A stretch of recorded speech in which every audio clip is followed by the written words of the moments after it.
السلام علیکم all guests and علماء اللہ.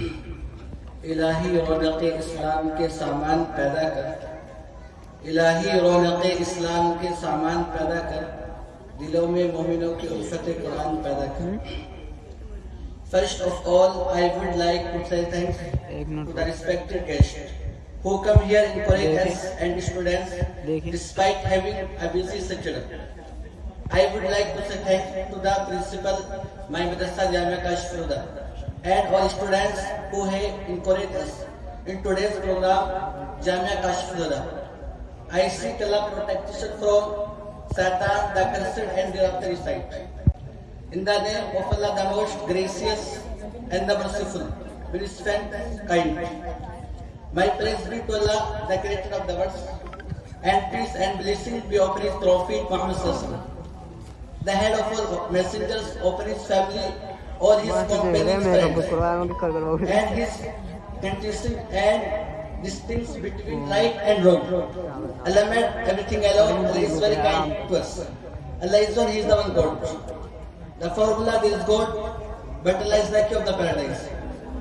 Dear audience, today on this auspicious occasion, it is my pleasure to say some words on the topic of the Holy Quran. The Holy Prophet Muhammad Sallallahu Alaihi Wasallam,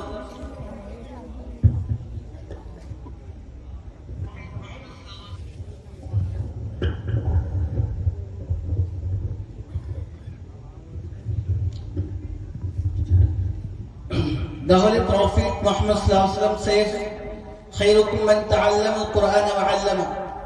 Who learn the Quran the best amongst teach it. Reward of deeds depends on the intention.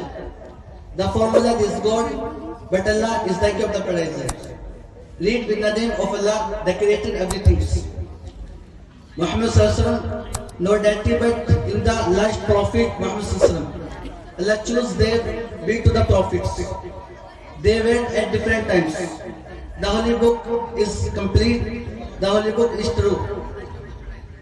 Allah always was, Allah always will be. The Holy Prophet Muhammad Sallallahu Alaihi Wasallam, the good education is the best gift. Data gives is pens. The Holy Prophet Muhammad Sallallahu Alaihi Wasallam, seeking knowledge obligatory on every Muslim, men and women. حضرات علماء کرام اور مہمانان اعزام، میں نے آپ حضرات کے سامنے کچھ انگلش میں اسپیچ دی ہے. اس کا مختصر سا خلاصہ میں آپ حضرات کے سامنے رکھنا چاہتا ہوں. میں نے آپ حضرات کے سامنے الف لام میم ذالک الکتاب لا ریب فیہ ھدی للمتقین، اس کا خلاصہ آپ حضرات کے سامنے رکھنا چاہتا ہوں. اللہ تبارک و تعالی نے اس آیت کے اندر قرآن کی صداقت اور اس کی وحدانیت کو بیان کرتے ہوئے فرمایا، الف لام میم ذالک الکتاب لا ریب فیہ، یعنی یہ مقدس کتاب ہے، یہ مقدس کلام ہے جس میں شک و شبہ کی بالکل گنجائش نہیں.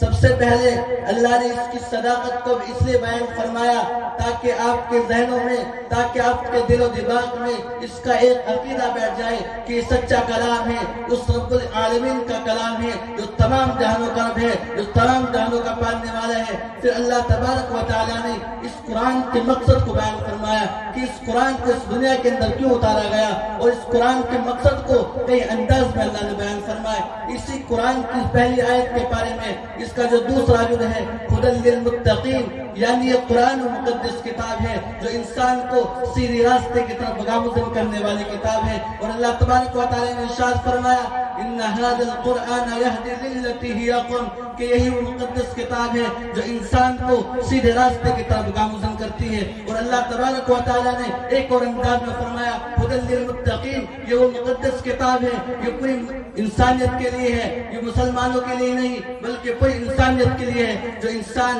اس قرآن کی طرف آتا ہے، جو قرآن اس کو سیدھے راستے کی طرف گامزن کرتی ہے. مگر افسوس کے ساتھ مجھے بات کہنی پڑ رہی ہے، آج مسلم قوم نے اس قرآن کو چھوڑ دیا، اس قرآن کے طریقے سے دوری اختیار کر لی. تمہیں وہ دن یاد نہیں کہ جب صحابہ کرام پر یہ قرآن نازل ہوا، جب صحابہ کرام کو یہ قرآن سنایا گیا تو صحابہ صحابہ کرام نے اس قرآن کے طرز عمل پر زندگی گزار کر اپنے اندر وہ طاقتیں پیدا کی کہ صحابہ کرام نے شیر اور چیتوں کی سواری کی. اللہ نے ان کے دل کے اندر اور دماغ کے اندر وہ طاقت پیدا کر دی کہ ان کی شریلی آواز، ان کی آواز اتنی خطرناک ہو گئی کہ خطرناک سے خطرناک حیوانات نے جنگل کے جنگل کو خالی کر دیا.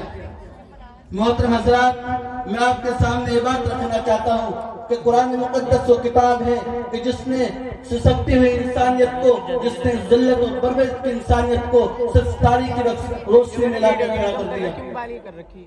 اور میں آپ حضرات کے سامنے ایک چیز اور بیان کرنا چاہتا ہوں. بہت معروف و مشہور حدیث ہے. اللہ کے نبی نے ارشاد فرمایا خیرکم من تعلم القرآن وعلمہ، تم میں سب سے بہترین شخص وہ ہے جو قرآن کو سیکھے اور سکھائے. اس حدیث سے اس چیز کا اندازہ ہوتا ہے کہ اللہ کے نبی نے کسی بڑے سے بڑے عہدیدار کو سب سے بہتر نہیں کہا. اللہ کے نبی نے کسی بڑے سے بڑے انجینئر کو بہتر نہیں کہا. اللہ کے نبی نے کسی بڑے سے بڑے کلیکٹر کو بہتر نہیں کہا، بلکہ اللہ کے نبی نے اس انسان کو بہتر کہا جو قرآن کو سکھاتا ہے اور جو قرآن کو سکھاتا ہے. تو ہر انسان کی کوشش ہونی چاہیے کہ اس کا بچہ حافظ قرآن ہو، کیونکہ حافظ قرآن کا کیا مقام ہے. ایک حدیث اور بتاتا ہوں. اللہ کے نبی کا ارشاد ہے کہ کل قیامت کا دن ہوگا، نفس نفس کا عالم ہوگا. کل حافظ قرآن کو یہ اعزاز و کرام دیا جائے گا کہ وہ خاندان کے 70 افراد کی سفارش کرے گا اور اس کی سفارش قبول بھی کی جائے گی. اور حافظ قرآن کو تو یہ کہہ دیا جائے گا اقرأ وارتقي ورتل كما كنت ترتل في الدنيا فإن منزلك عند آخر آیت، کہ تو قرآن کریم کو پڑھتا جا اور چڑھتا جا. اس کے والدین کو ایسا روشن اور منور تاج پہنا دیا جائے گا کہ سورج اور چاند کی روشنی بھی اس کے سامنے پھیکی پڑ جائے گی. تو اس حدیث سے اندازہ اس بات کا لگایا جا سکتا ہے کہ کل قیامت کے دن حافظ قرآن کا کیا کرام ہوگا، کیا اس کو اعزاز و انعامات سے نوازا جائے گا.